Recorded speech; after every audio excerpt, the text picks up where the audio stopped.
అందరికీ నమస్తే. ఇప్పుడు ఎక్కడ వీడియోలు చూసినా మనకు హైడ్రా కూల్చివేతలు, మూసీ సుందరీకరణ పేరుతో అక్కడ జరుగుతున్న గందరగోళాలు, ఆందోళనలు ఇవన్నీ కూడా మనకు కనిపిస్తున్నాయి. అసలు ఈ మూసీ బ్యూటిఫికేషన్ ఏంది? మూసీ ప్రక్షాళన కోసం ఒకేసారి 15,000 మందిని ఇక్కడ నుంచి తరలించాలని ప్రభుత్వం అనుకోవడం ఏంది? వాళ్ళ నుంచి వస్తున్న ప్రతిఘటన ఏంది? అసలు ఏం జరగబోతుంది? అసలు రేవంత్ రెడ్డి ప్లాన్ ఏంది? మూసీ ప్రక్షాళన, మూసీ సుందరీకరణ వెనుక జరుగుతున్న వ్యవహారం ఏంది? దీనిపైన మాట్లాడదాం. మనతో ఉన్న వర్షాధార నదులు కౌన్సిల్ భారతదేశ ప్రెసిడెంట్ ఇట్లాంటి ఈ జీవ జలాల మీద ఎప్పటి నుంచో వర్క్ చేస్తున్న వి ప్రకాష్ అన్న ఉన్నారు.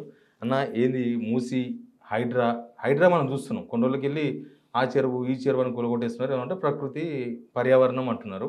ఇప్పుడు మూసీ కాడికి వచ్చింది. ఇది మూసీ ఈ పక్క ఆ పక్క 60 ఫీట్లు మొత్తం కొట్టేయాలని చూస్తున్నారు. మార్కులు వేసిండ్రు. వాళ్ళంతా చాలా ఆవేదనతో ఆందోళనతో రేవంత్ రెడ్డిని పచ్చి బూతులు తిడుతున్నారు. ఏ ముఖ్యమంత్రిని తిట్టలేదు. తెలంగాణ వద్దు అని వ్యతిరేకించిన కిరణ్ కుమార్ని కూడా తిట్టలేదు. ఎవరన్నా నాతో నాజీలను కూడా ఇట్లా తిట్టలేదు అని. ఎందుకు ఇదంతా? ఒకటైతే క్లియర్, భారతదేశంలో ప్రధానమంత్రి దగ్గర నుంచి అన్ని రాష్ట్రాల ముఖ్యమంత్రుల వరకు, లెఫ్టినెంట్ గవర్నర్ల వరకు ఎవ్వరికీ ఈ నదుల మీద ప్రేమ లేదు. భారతీయ సంస్కృతిలో భాగమైన నదులు కన్నతల్లులాగా భావిస్తాం. గంగమ్మ తల్లి అంటాం, గోదారమ్మ అంటాం.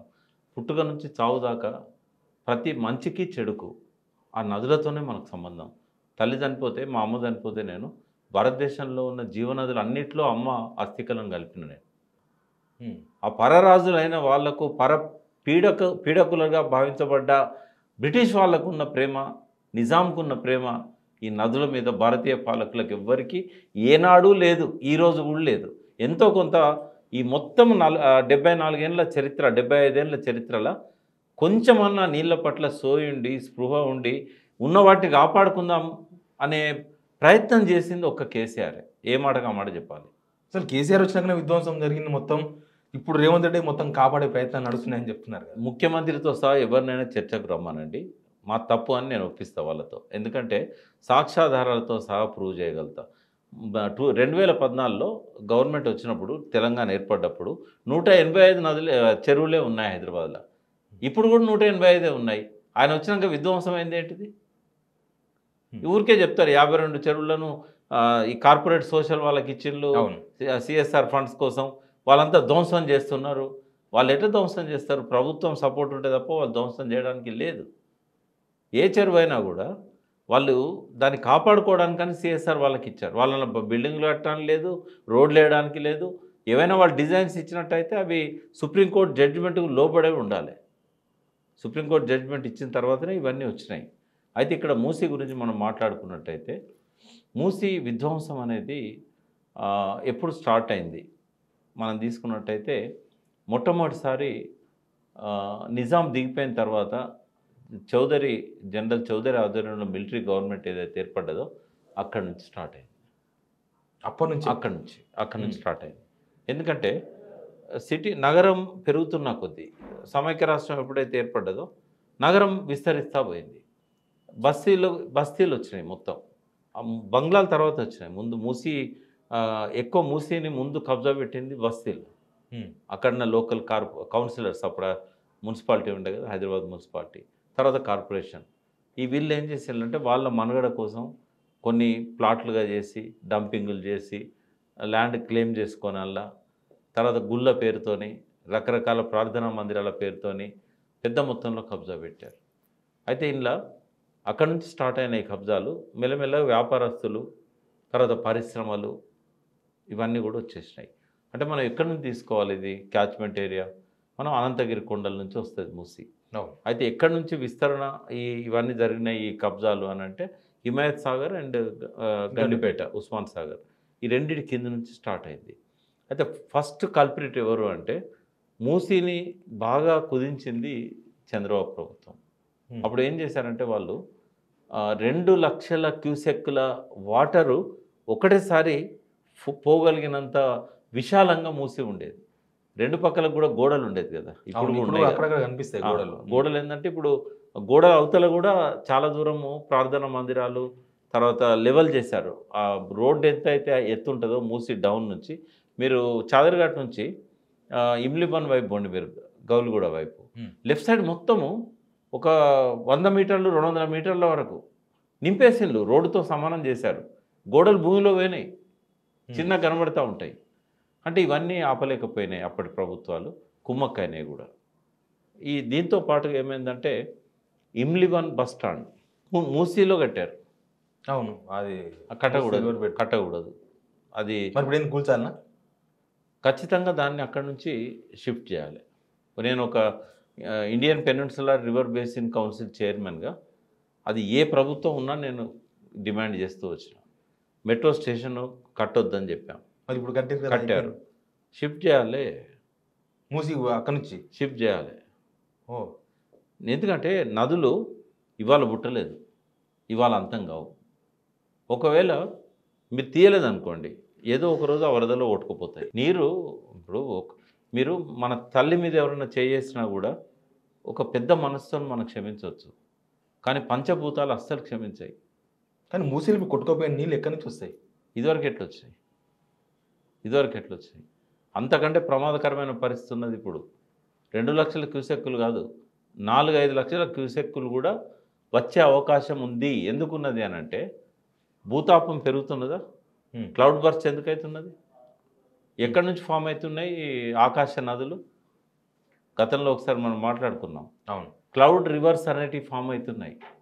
ఇప్పుడు ఇంతకుముందు బాగా నీళ్లను తీసుకొచ్చి సముద్రంలో కలిపింది ఏది అంటే అమెజాన్ నది అని చెప్తారు. ఇప్పుడు అమెజాన్ నది కంటే ఎక్కువ పరిమాణంలో నీళ్ళను తీసుకొస్తున్నది ఏంటిది అంటే క్లౌడ్. 200 కిలోమీటర్ల పొడవు, 20 కిలోమీటర్ల వెడల్పుతోని క్లౌడ్స్ ఫామ్ అవుతున్నాయి పైన. ఈ భూమి మీదకి వెళ్ళిపోయే డస్ట్, కెమికల్స్, ఆటోమొబైల్ స్మోక్ నుంచి వచ్చేటి, ఇండస్ట్రియల్ స్మోక్ నుంచి వచ్చే కెమికల్స్ ఏమవుతున్నాయంటే ఒక లేయర్గా ఫామ్ అవుతున్నాయి పైన. అది ఎంత ఉంటుంది? ఒక 1.5 ఇంచ్ 2 ఇంచ్ మందంతో ఉంటుంది. దాని మీద వాటర్ స్టోర్ అవుతున్నది. ఓకే, అయితే ఈ లేయరు 200 కిలోమీటర్ల వరకు పొడుగుండే అవకాశం ఉంది. అయితే ఇది ఎక్కడ ఫామ్ అవుతున్నది, ఎక్కడ కురుస్తున్నది అని అంటే చైనాలో ఫామ్ అయిన రివర్ ఆకాశ నది కాలిఫోర్నియాలో కురుస్తుంది. కాలిఫోర్నియా అమెరికాలో ఫామ్ అయింది, కెనడాలో కురుస్తున్నది.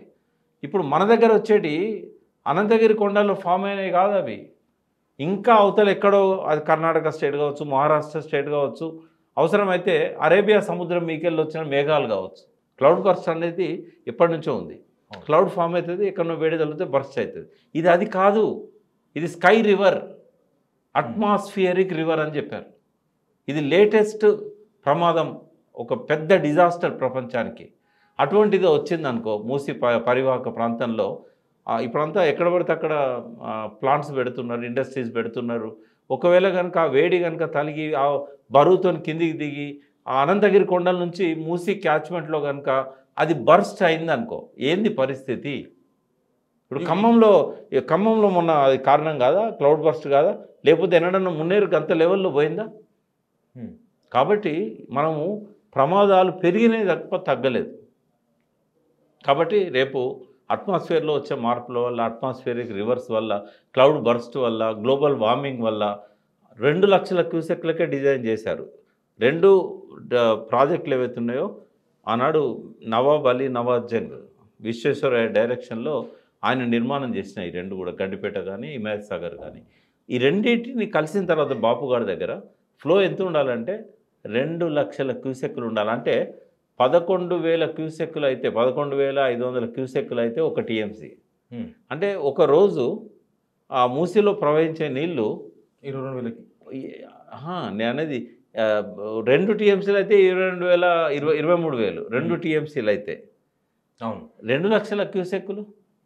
ఓకే, 2 లక్షల క్యూసెక్లు అంటే 15-16 టీఎంసీల నీళ్లు 24 గంటల్లో ప్రవహించేంత ఫోర్స్తో వస్తాయి అవి. నీ ఇమ్లిబన్ ఉండదు, నీ మెట్రో ఉండదు ఒకవేళ కనుక క్లౌడ్ బర్స్ట్ అయితే. రెండవది మరి ఏం చేయాలి? ఎప్పటికైనా రివైవ్ చేయాల్సిందే. ఇప్పుడు రేవంత్ రెడ్డి చేతి కరెక్టేనా? కరెక్ట్ కాదు, 100% తప్పు. ఆయన చేసేది అదే కదా, లేదు, చెరువుల పరిరక్షణ లేదు. ఆయన ఏంటంటే కార్పొరేట్స్ కోసం వాళ్ళ దగ్గర డబ్బులు లాగడానికి, రెండవది కార్పొరేట్స్ కల్చర్ను డెవలప్ చేయడానికి. ఇప్పుడు రేపు మూసి ఆ విస్తీర్ణం ఏదైతే 2 లక్షల క్యూసెక్లు ఉంటాయో దాన్ని విస్తరించడానికి మేమంతా సిద్ధంగా ఉంటాం దాన్ని సపోర్ట్ చేయడానికి. ఓకే. బట్ ఆయన ఉద్దేశంలో విస్తరణ దేనికోసం అంటే మూసి ఎంత పొడుగు అవుతుందో అంత పొడుగు కమర్షియల్ చేసి 1,50,000 కోట్లతోని ఆడ పెద్ద పెద్ద పార్కులు, పెద్ద పెద్ద రిక్రియేషన్ సెంటర్లు, అమ్యూజ్మెంట్ పార్కులు, ఇట్లాంటివన్నీ ఆకాశ భవనాలు ఇవన్నీ కట్టాలని కదా. వాటిని మేము సపోర్ట్ చేస్తామా? ఓకే. కాంక్రిటైజ్ చేయడమే వ్యతిరేకం సుప్రీంకోర్టు రూల్స్ ప్రకారం. సుప్రీంకోర్టు జడ్జిమెంట్స్ చాలా ఉన్నాయి దీని మీద. ఏ నదిని కూడా కాంక్రిటైజ్ చేయకూడదు. ఇప్పుడు బఫర్ జోన్ అనేది నదికి ఉంటుంది, ఎఫ్టీఎల్ అనేది కూడా నదికి ఉంటుంది. బట్ ఈ రెండు వైలేట్ చేసే రైటు ప్రభుత్వాలకు కూడా లేదు. కానీ ఇప్పుడు కట్టేస్తామంటున్నారు, కట్టేస్తామంటే నేను బస్తీలన్నీ. ఒక పిటిషన్ నేనేస్తే ఆగిపోతుంది. మామూలు సామాన్య వ్యక్తి మీరేసినా కూడా ఆగిపోతుంది. ఎట్లా సాధ్యమవుతుంది? అది సాధ్యమవుతుందా? రెండవది కూలగొట్టే పద్ధతి. ఇప్పుడు చట్టాలను గౌరవించాలి కదా ముఖ్యమంత్రి. రాజ్యాంగం మీద ప్రమాణ స్వీకారం చేసినప్పుడు గవర్నర్ దగ్గర ఏమని చేస్తాడు? రాజ్యాంగం ప్రకారం పరిపాలన. మరి నువ్వు సుప్రీంకోర్టు జడ్జిమెంట్స్, హైకోర్టు జడ్జిమెంట్స్ ఏం పట్టించుకోకుండా ఇష్టం వచ్చినట్టుగా కూలగొట్టే రైటు నువ్వు ముఖ్యమంత్రి అయినంత మాత్రాన్ని నీకు ఉంటుందా? ఉండదు కదా. చట్టబద్ధంగా కదా నువ్వు పరిపాలన చేయాల్సింది. ఇవాళ ఒక్క పెన్ స్ట్రోక్తోని కేంద్ర ప్రభుత్వం రేవంత్ రెడ్డి ప్రభుత్వాన్ని బర్తరఫ్ చేయొచ్చు. అన్ని సాక్ష్యాధారాలు ఇచ్చేసిండు ఇప్పుడు హైడ్రా ద్వారా. ఈ హైడ్రా చేసిన దానిలో 90% చట్ట వ్యతిరేకం. అంటే హైడ్రా చేయకూడదు. ఓకే. జలవనరులను కాపాడుకోవడానికి మాకందరికీ ప్రేమ ఉంది, కానీ పద్ధతి ఇది కాదు. మూసీలో ఏం చేయాల్సి ఉండే? ఇప్పుడు గవర్నమెంట్ ఈజ్ గవర్నమెంట్. కేసీఆర్ గారు ఏం చేశారు? ఆయన ప్రభుత్వానికి ఒక మానవ కోణం ఉంది. ఆయన లోపల అహంకారం ఉండొచ్చు, కానీ ఆయన పాలసీస్, ఆయన పథకాలకు, ప్రజల పట్ల ఆయన చూపెట్టిన ప్రేమకి, సంక్షేమానికి ఆయన దగ్గర ఒక మానవ కోణం ఉన్నది. రేవంత్ రెడ్డి పాలనకు మానవ కోణం లేదు. ఇన్హ్యూమన్గా చేస్తున్నాడు. నేను రాక్షసుడు అనే పదం వాడా, ఎందుకంటే రాక్షసుడు అంటే నాకు ప్రేమ. ఎందుకు అంటే వాళ్ళు ట్రైబల్స్. భారతదేశ చరిత్ర తెలిసిన వాళ్ళకి రాక్షసుడు అనే పదం వాడరు. కంచాయిలు కావచ్చు, నేను కావచ్చు, ఎవరైనా మరి. కానీ ఇన్హ్యూమన్, అమానుషంగా చేస్తున్నాడు. ఏం చేయాలి మరి? ఇప్పుడు చాలా ప్లేసుల్లో ఏం చేయాలి? ప్రతి ఛాలెంజ్కి సొల్యూషన్ ఉంటుంది. ఇప్పుడు ఆల్రెడీ ఇల్లు కట్టేసుకున్నారు, ఆఫీసర్లు పర్మిషన్లు ఇచ్చిండ్రు, ఒక్కొక్కరు వచ్చి 15-20 ఏళ్ళ నుంచి అక్కడ నివాసం. నంబర్ 1 చట్టాలను గౌరవించాలి. కేసీఆర్ ప్రభుత్వం జియో 58-59 తీసుకొచ్చింది, రెగ్యులరైజ్ చేసింది. ఏ ప్రభుత్వం అయితే రెగ్యులరైజ్ చేస్తుందో ఆ ప్రభుత్వం కూలగొట్టాలంటే ఏం ప్రొసీజర్ ఉంటుంది? అక్వైర్ చేయాలి ల్యాండ్. నువ్వే కదా రెగ్యులరైజ్ చేసి ల్యాండ్ అక్విజిషన్ పెట్టి వాళ్ళకు నోటీసులు ప్రభుత్వ అవసరాల కోసం, ప్రకృతిని కాపాడడం కోసం, నదుల విస్తరణ కోసం, నది బెడ్డును పరిరక్షించడం కోసం మీ ఇల్లును మేము తీసుకుంటున్నాం. ఎప్పుడైతే గవర్నమెంట్ రెగ్యులరైజ్ చేసిందో ఇంకా అది ప్రైవేట్ ప్రాపర్టీ అవుతుంది, ప్రభుత్వం ప్రాపర్టీ కాదు. ఓకే. ఇన్నాళ్ళు నిద్రపోయినాయి మీ ప్రభుత్వాలు, కాంగ్రెస్ ప్రభుత్వాలే కదా. మూసి మొత్తాన్ని నాశనం చేసినప్పుడు చంద్రబాబును టీడీపీ అండ్ కాంగ్రెసే కదా మొత్తం నాశనం చేసింది. అప్పుడు నేను చెప్తూ మళ్ళీ స్లిప్ అయినా, చంద్రబాబు ఏం చేసిండు? 2 లక్షల క్యూసెక్కులు ప్రవహించాల్సిన కాడ చిన్న కాలువ తీసిండు మూసి మధ్యలోకి వెళ్ళి. అప్పుడు జీవన్ కుమార్, బాలగోపాల్, జీవన్ కుమార్ వీళ్ళంతా దాన్ని వ్యతిరేకించారు. అయితే ఆ చిన్న కాలువ ఇప్పటికి కనబడుతుంది. మన చాదరగడ్డ దగ్గర పోయి మీరు కెమెరా పెట్టండి, ఆ కాలువ కనబడు. ఆయన ఏమనుకున్నాడు అసలు? అంటే అక్కడ దాకుండా సరిపోతుంది. ఒక ముఖ్యమంత్రి స్థాయికి ఎదిగిన వ్యక్తికి నది స్వభావం అర్థం కాకపోతే ఎట్లా? పోనీ నిజంగానే లాస్ట్ 20 ఏళ్ళు మన చంద్రబాబు దిగిపోయి 20 ఏళ్ళు అయింది. 20 ఏళ్ళల్లో ఎప్పుడన్నా వాటి వరకే ప్రవహించిందా మూసి? ఎన్నిసార్లు లాస్ట్ ఇయర్ వరదలు చూడలే మనం? మొన్న కూడా చూసినాం కదా, ముసరంబాగ్ బ్రిడ్జ్ మొన్న కూడా చూసినాం కదా, రాకపోకలు బంద్ అయినాయి కదా. నేను అనేది ఏంటంటే వాళ్ళ స్వార్థం కోసం ఏ ముఖ్యమంత్రి అయినా, ఎక్సెప్షన్ ఓన్లీ కేసీఆర్లో నేను ఒకటి అప్రిషియేట్ చేస్తా, ఒకటి క్రిటిసైజ్ చేస్తా. చేయాల్సింది చేయలే, బట్ ఇటువంటి దురాక్రమణలు తొలగించడం కావచ్చు, మానవ కోణంతో ఆలోచించి వాళ్ళకి ఏదో ఒక ఆల్టర్నేట్ చేసేదాకా మనము వీటిని తొలగించొద్దు అని ఒక నిర్ణయం తీసుకున్నాడు. అంతవరకు బాగుంది. కానీ ఆ 10 ఏళ్లలో రివైవ్ చేయడానికి ఆయన ఏం ప్రయత్నం చేయలేదు. నేను కూడా ఒక సందర్భంగా ఒక సజెషన్ ఇచ్చిన, వెరీ స్టార్టింగ్లో ఏమనంటే, బహుశా మేనిఫెస్టో రాసేటప్పుడు ఈ మూసీనది అనలేదు, ఓల్డ్ సిటీలో ఉన్న ఈ స్లమ్స్ అన్నీ మనం 2 బెడ్రూమ్ ప్లాన్ చేస్తున్నాం కదా, ఒకటి మోడల్గా ఎక్కడనో ఒక 1000 కుటుంబాలను అకామిడేట్ చేసేది కట్టి ఒక ఏరియాను అక్కడ షిఫ్ట్ చేసేసి ఆ ఏరియా ఖాళీ అయిన తర్వాత ఆ ఏరియాను మనం డెవలప్మెంట్కి ఇచ్చినట్టయితే ప్రభుత్వం నుంచి రూపాయి ఖర్చు లేకుండా బిల్డర్స్ వచ్చి 50-50 కండిషన్ మీద ప్రభుత్వంతో ఒప్పందం చేసుకొని సగం అమ్ముకుంటారు, సగం ఏమో స్లమ్ వాళ్ళకి ఇస్తారు. ఇట్లా ఒక్కొక్క ఫేజ్డ్ మేనర్లో ఒక 10 ఏళ్లలో మొత్తం ఓల్డ్ సిటీని కూడా మోడర్న్ సిటీగా మార్చవచ్చు అని చెప్పాను. చెప్తే ఆయన నవ్వి ఊరుకున్నాడు. ఆయన నవ్వడానికి కారణం ఏంటి అంటే ఓవైసీ బ్రదర్స్ అది రానియరు. ఓల్డ్ సిటీ డెవలప్ అయితే వాళ్ళకి ఓట్లు పడాయి. కానీ ఇప్పుడు ఎవరు ఓవైసీ బ్రదర్స్ కూడా సప్లై చేస్తలేరు కదా. ఇప్పుడు చాదర్ఘాటు, పురాణపూలు ఆ ఏరియా మొత్తం ముస్లిమ్సే ఎక్కువ కాలనీలో ఉన్నారు. అయితే ఇక్కడ ఓన్లీ ముస్లిమ్సే కాదు, హిందూస్ కూడా ఉన్నారు. బట్ ఏంటంటే ఓవైసీ బ్రదర్స్కి ఇష్యూస్ ఉండాలి. ప్రశాంతంగా పాత బస్తీ ఉంటే వాళ్ళను ఎవరు పట్టించుకోరు. రోజు వచ్చి వాళ్ళ ఇంటి ముందట జనం నిలబడాలి, మేము ప్రయత్నం చేసామని కనబడాలి, అడిగినట్టు నటించాలి, కొంతమందిని కాపాడాలి. ఇది రాజకీయ డ్రామా. ఎవరైనా ఓల్డ్ సిటీ డ్రామా అని సినిమా తీస్తే బెస్ట్ స్క్రిప్ట్ నేను ఇస్తాను. లాస్ట్ సలావుద్దీన్ ఓవైసీ దగ్గర నుంచి ఇప్పటిదాకా. కానీ రేవంత్ రెడ్డి వ్యూహం ఏంటంటే మీరు ఇప్పుడు చెరువుల మీద ఆయన చెప్పాను కదా, కార్పొరేట్ 150,000 కోట్ల రూపాయల పెట్టుబడులు పెట్టి వీళ్ళందరినీ డబుల్ బెడ్రూమ్లు తరలించి 150,000 కోట్లు ఆయన పెట్టాడు, కార్పొరేట్లతో పెట్టిస్తాడు. ఆయన డ్రీమ్ వేరు. ఆయన మూసి ప్రక్షాళన ఆయన ఉద్దేశం కాదు. మూసీని కార్పొరేట్ల పరం చేయాలంటే మూసీలో ఉన్న అన్నిటిని కూడా తొలగించాలి. అయితే ఇప్పుడు ఒకటి 58-59 జియో చాలామంది పట్టాలు ఇచ్చారు. రెండవది ఏంటంటే ఈ సుప్రీంకోర్టు జడ్జిమెంట్ రాకముందు మూసీని ఆనుకొని పట్టాలున్నాయి, మూసి గోడలను ఆనుకొని కూడా పట్టాభూములు ఉన్నాయి. అవును, చాలా పెద్ద పెద్ద కాలనీలు ఉన్నాయి. అవితో బఫర్ జోన్ పేరు మీద తొలగించడానికి లేదు. నువ్వు సుప్రీంకోర్టు జడ్జిమెంట్ ఎప్పుడైతే వచ్చిందో ఆ డేట్ తర్వాత వచ్చిన వాటిని తొలగించవచ్చు.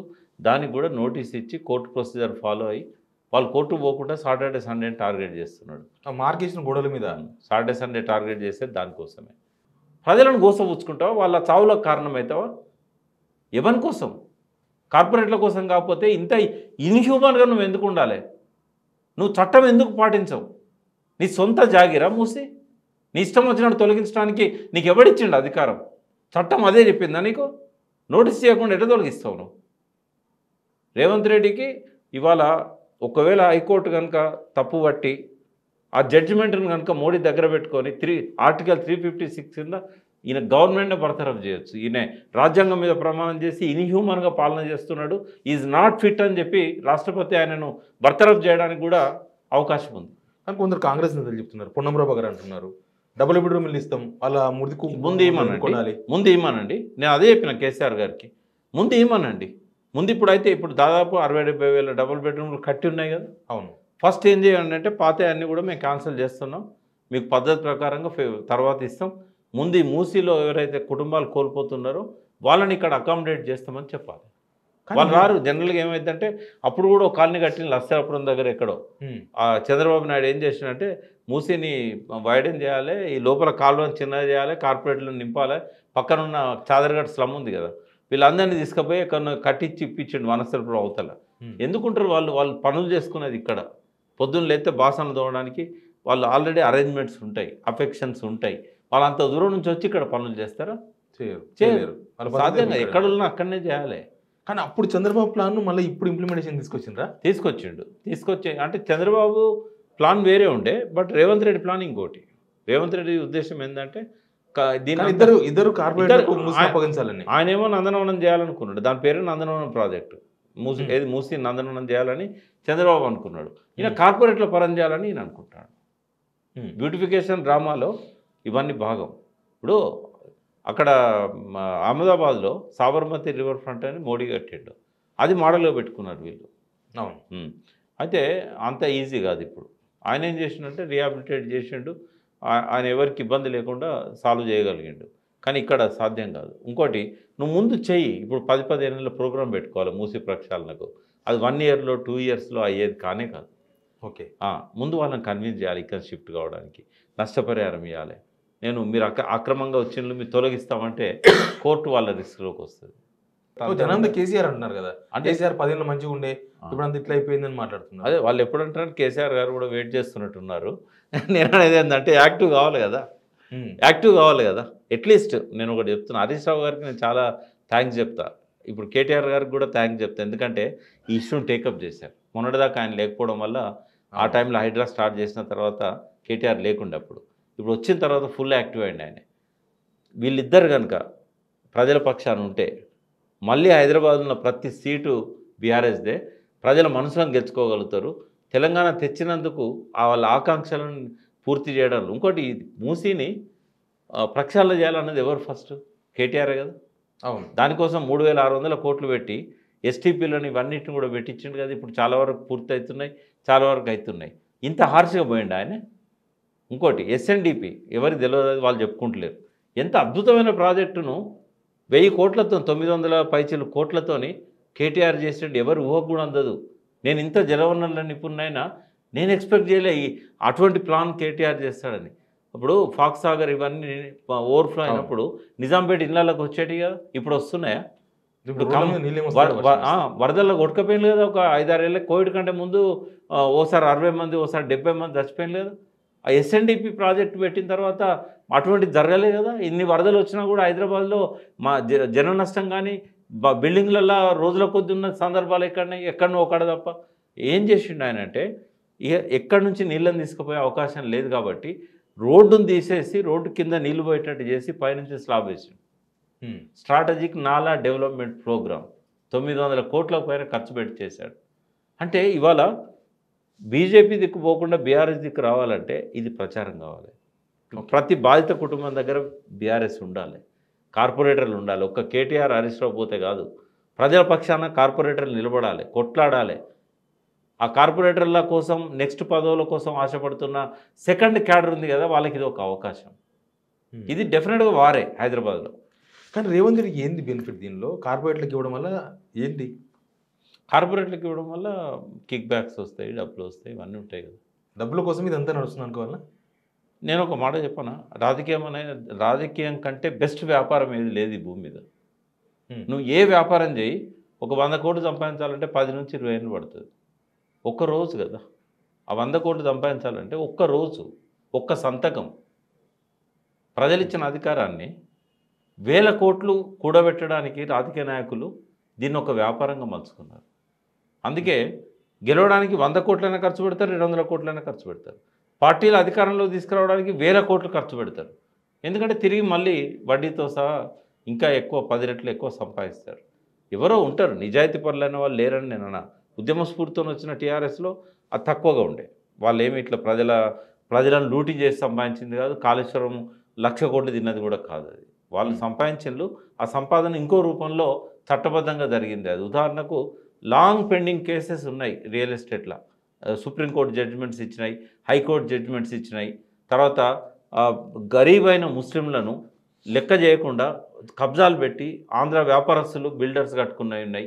అవి సెటిల్ చేశారు. తప్పేం లేదు అందులో. ఆ కవిత అయినా కేటీఆర్ అయినా వాళ్ళు చేసిండ్రు. అది చేయడం వల్లనే ఇవాళ అందరు దృష్టిలో పడ్డారు. వీళ్ళు బాగా డబ్బు సంపాదించిండ్రు, బాగా డబ్బు సంపాదించు. నేను కూడా ఒప్పుకుంటా, డబ్బు సంపాదించిండ్రు. కానీ ఆ డబ్బు ప్రజలను లూటీ చేసి సంపాదించాలి వాళ్ళు. నాకు ఇప్పటికి ఎట్లా సంపాదించాలని చెప్తారు మీరు? ఇప్పుడు ఉదాహరణ నా దగ్గర కూడా ఫైల్ పట్టుకొని తిరుగుతాను నేను అడ్వకేట్ని. ఓకే. సుప్రీంకోర్టు జడ్జిమెంట్ ఉంటుంది, దాన్ని ఏ ప్రభుత్వాలు కూడా హానర్ చేయవు. పిలిస్తే అది అమలు చేశారు. తర్వాత బంజారాహిల్స్లో ఫైనాన్షియల్ సిటీలో డిస్ప్యూటెడ్ ల్యాండ్స్ ఉన్నాయి, పిలిపించి కూర్చోబెట్టి సెటిల్ చేశారు. చేసినప్పుడు సర్వీస్ ఛార్జ్ ఇస్తారు కదా వాళ్ళు. ఓకే. అది తప్ప ఏమన్నా? అది వ్యాపారం కదా. ఓకే. చేయరాదా? అది ఇల్లీగలా, ఇమ్మోరలా, లేకుంటే అది చట్టబద్ధం కానిదా? రియల్ ఎస్టేట్లో ఆ రకంగా సంపాదించిన డబ్బు ఎక్కువ ఉంటుంది. ఓకే. కేసీఆర్ మెంటాలిటీ ఏంటంటే 100 సార్లు నా ముందు కూడా చాలామందికి చాలాసార్లు చెప్పాడు, బిడ్డ కొడుకు కూడా చెప్పాడు, మీరు వ్యాపారం చేసి డబ్బు సంపాదించండి, కానీ మనకు ఇచ్చిన పదవిని అడ్డం పెట్టుకొని మనం ప్రజల డబ్బును తినే హక్కు మనకు లేదని చెప్పేవాడు. ఓకే. అని 100కి 100 రూపాయలు ఆయన కట్టుబడినాడు. లేకపోతే కాళేశ్వరం అనేది 2 లక్షల కోట్ల అయ్యేది. ఎక్కడ కూడా కాళేశ్వరం మీద ప్రతి దగ్గర డిస్కషన్కి నేను సిద్ధంగా ఉన్నా.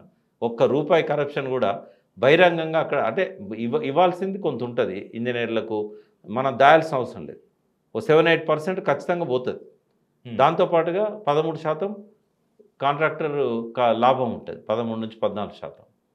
ఈ ఓవర్ రేట్స్ ఉంటాయి. కొన్ని ఎస్టిమేషన్స్లలో ఎక్కువలు తక్కువలు ఉంటాయి కాబట్టి అది అడ్జస్ట్ చేసుకుంటారు. ఓకే అన్న, thank you. Thank you. Please subscribe signal TV.